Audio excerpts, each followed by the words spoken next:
Welcome back to Roosevelt Live. Today, a topic that we're going to discuss is in Detroit on May 16th of this year, a 7-year-old girl was shot and killed by one of the police officers in a home raid they were doing for. They were looking for a guy that was suspected of killing a 17-year-old.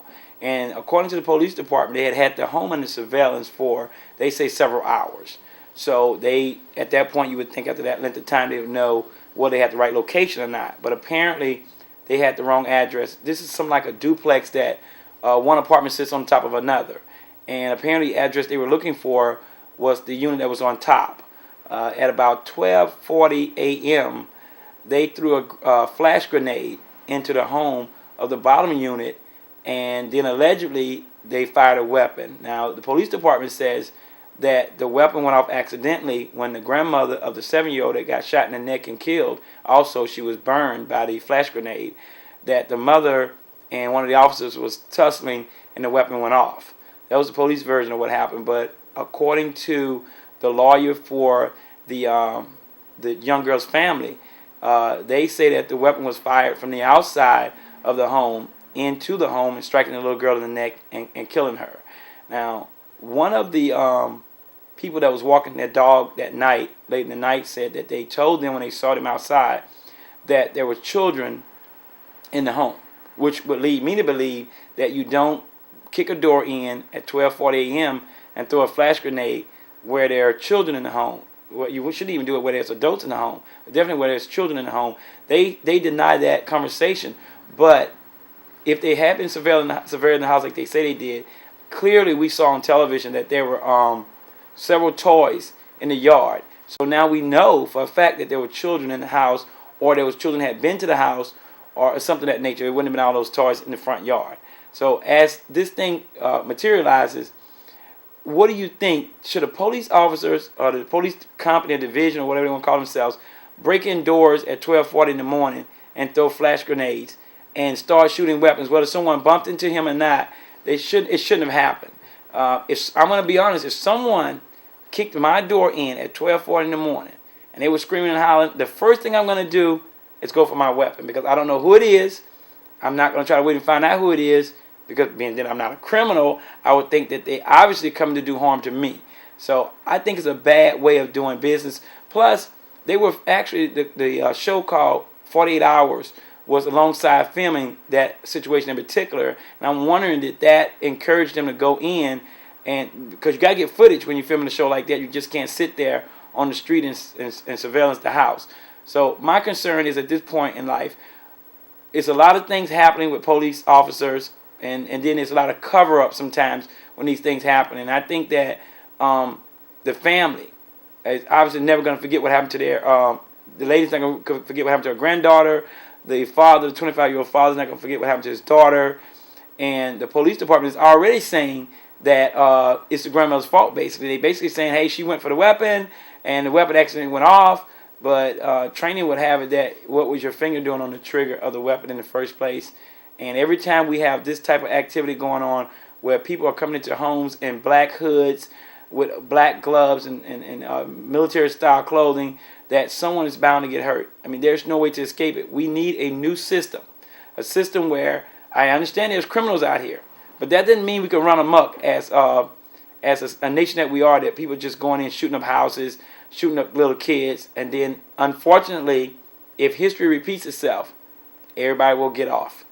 It will be somehow the family's fault, and the police department somehow will finagle around, and these people, no one would ever be charged, and at the end of the day, a little girl will get buried.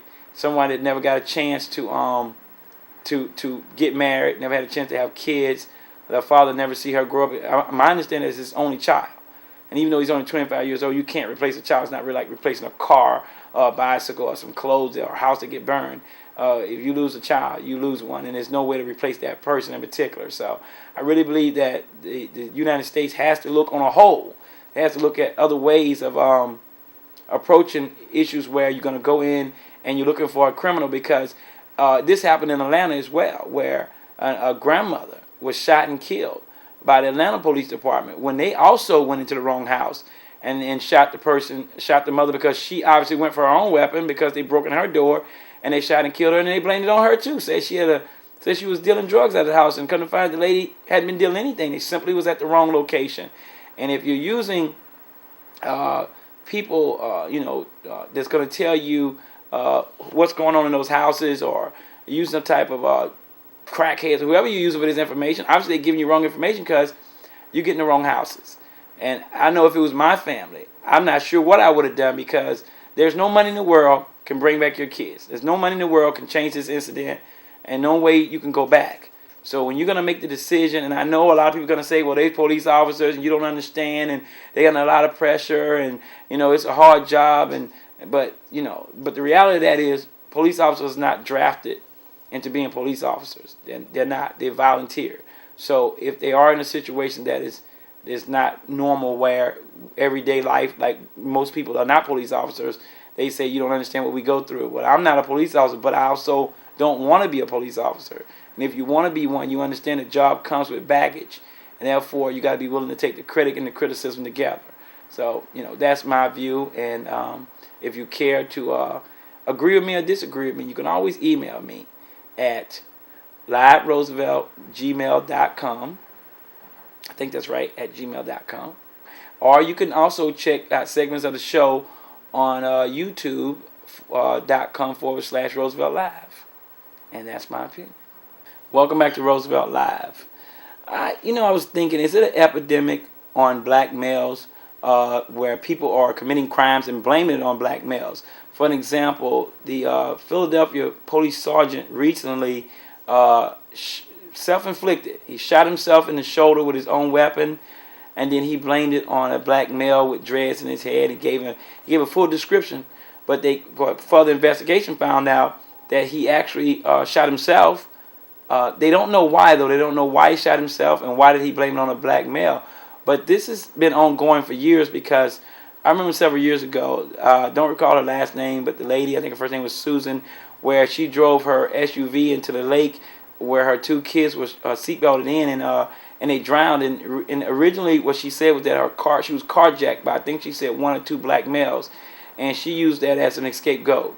Prior to that, there was a guy in Boston that actually shot and killed his pregnant wife, and he also said that he was carjacked by two black males, and had the police department going around shaking down every black person they could find, going through all the inner city housing projects, just dragging anybody out they could, trying to find out who had killed a pregnant white woman. She was 8 months pregnant, and eventually the husband, when they was getting close to find out that he'd done it, or once they found out he'd done it, before they could get to him, he jumped off the bridge and committed suicide.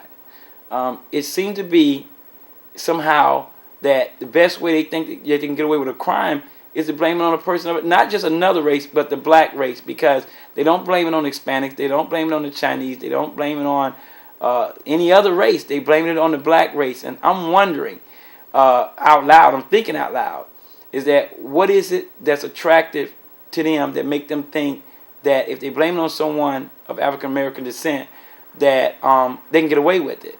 So to me, it's like open season on black males now, because every time a crime is committed, we got to wonder, are we going to be the first person they look at? No matter where the crimes are being committed at, we might be the number one suspect, even if the crime has nothing to do with us or where we're located or where we're walking or anything of that nature. Because once you start blaming people of color for every single thing that happens, then I suggest when you leave out your house, you make sure you got an alibi. Everywhere you go, you better have a witness, because at any time you can find yourself being incarcerated for crimes that you didn't commit. And until they can find out who did it, you will remain incarcerated because they think that you did do it. Because unfortunately, and this is not a show about race, but unfortunately, each time this has been done, it's been a white person, be it male or female, have blamed a black person for the crime. Now, what is the common denominator in that?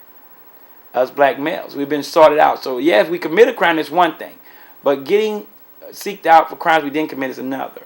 So that's my opinion, and if anybody disagrees with that opinion or agrees with my opinion, feel free to contact me. You can email me at liveroosevelt@gmail.com. or you can catch a view of the show yourself on youtube.com/Roosevelt Live. And that's my opinion.